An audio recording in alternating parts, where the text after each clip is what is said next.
Hey, what's up guys? This is Timely, here to bring you guys another Unison League video. Just want to talk about the new warlords that just dropped. They came out pretty close to each other, like there was like no time in between. Like right now both spawns are up, which is pretty crazy. A-Team is dropping these spawns really close to each other now. So I want to explain how I feel about them and how they're pretty much better than the other warlords in terms of like utility and whatnot.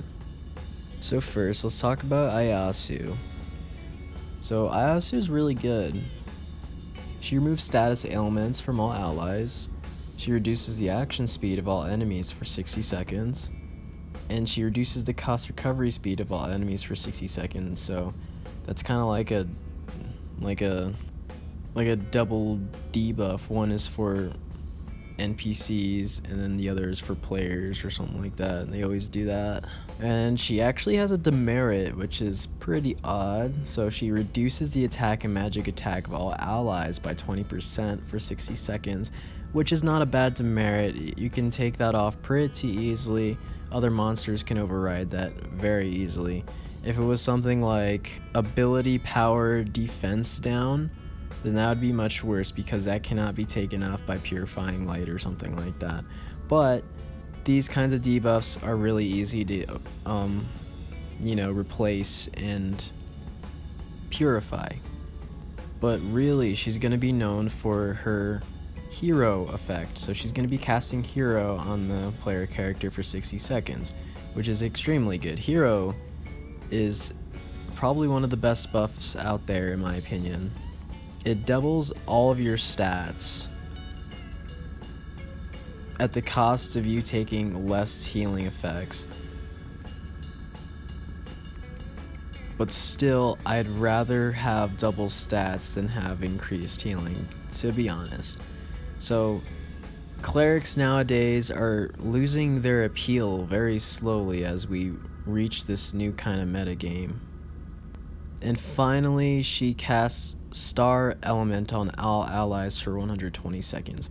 So the reason why I like this a lot is because this Star Element is said to increase attack and magic attack by 40%. So these field buffs actually stack over hero and whatnot. So you're going to have a 140% increase in attack and magic attack. But the main reason why I like hero and field buffs is that they can't be balanced by enemies. So no matter how much karma, no matter how much balance the boss uses, you're always going to have hero and that field buff applied to you. You never have to reapply by using so and so monsters. The only thing you have to worry about is keeping resurrection up, which is just extremely good. Especially if you just spam these hero monsters over and over again, because what hero does is it increases your health by a certain percentage too. I think it doubles your health because it says it boosts all stats times 2, and whenever someone uses it, their health bar turns yellow. So I assume it increases your health. It doubles your health. So Ieyasu is definitely really good. She can be a replacement for Ranmaru in GB. And she's gonna have a huge presence in light and dark, really difficult quests. Oh yeah, I remember mentioning why clerics are losing their appeal for PvE quests, and I didn't really explain why. So pretty much, hero is becoming so viable where everyone is stacking their elemental defense really high. People are using hero to double their stats. And they're using other methods to stay alive, so they're pretty much tanking out like hardcore, super tanky. And they're running like 5-man DPS teams to up the DPS and whatnot. And then they could just spam hero every time they get Unison to increase their health by 100%, and then it just rinse, wash, repeat. So yeah, once you get up to top tier player versus enemy content, hero is definitely going to be important, and clerics are going to lose their appeal. Alright, so now let's talk about Mitsunari. So, I actually like Mitsunari a little bit better. He reduces the ability cooldown times for 30% for all allies, and he also increases unison gains for all allies by 3 for 50 seconds as well. He also increases cost recovery speed for allies by 10 for 50 seconds. Now, that's kind of worded a little bit weird because I usually see that buff on other monsters too, but they always say something like increases cost recovery speed for all allies by 50 seconds. But this here says increases the cost recovery speed of all allies by 10 for 50 seconds. So I don't know what that margin is. I don't know what that 10 means. It could mean where it just gives you 10 cost periodically during that 50 seconds. I have no idea. So if you know what that means, you guys can tell me. He also casts Frenzy on your character for 50 seconds, so you can keep those nasty ailments off of you. And most importantly, he's going to add the time element for all allies for 120 seconds.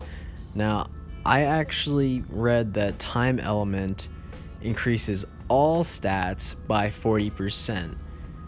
Now, that is extremely powerful. Probably the most powerful field buff in the game right now. Like, if think about it, all your team has Odin, Alexander, and they're all popping him, and then you set up a Mitsunari. Now all of everyone's stats are 140%, which is ridiculous. Everyone's gonna be so tanky. And not only that, the user of Mitsunari also increases unison gains to even help the team even further so they can spam their hero monsters faster. Helps keep Mitsunari applied. So imagine, everyone has hero, Mitsunari time field buff is up in the top right corner, and you're fighting a very powerful boss. Now, say you're fighting, I don't know, the Empress Fire 35 cost monster, and she uses this ability called Flames of Lament, and what that does is it karmas everyone and it debuffs you like crazy, and you can't do anything. Well, now with hero and time element, like, none of those monster abilities are going to work anymore. It's just, I've already said it before with Ieyasu, like, if you have buffs that can't be removed, that is extremely powerful. Until they come out with an enemy that can actually remove hero, then that'll probably be the next power creep in PvE content. So yeah, I like both these monsters a lot. I think that Mitsunari is better, but if I were to have the choice between the two, I would choose Ieyasu because I don't have hero yet, and she adds star element buff, so she's a great solo throw on like a pickup group or something like that.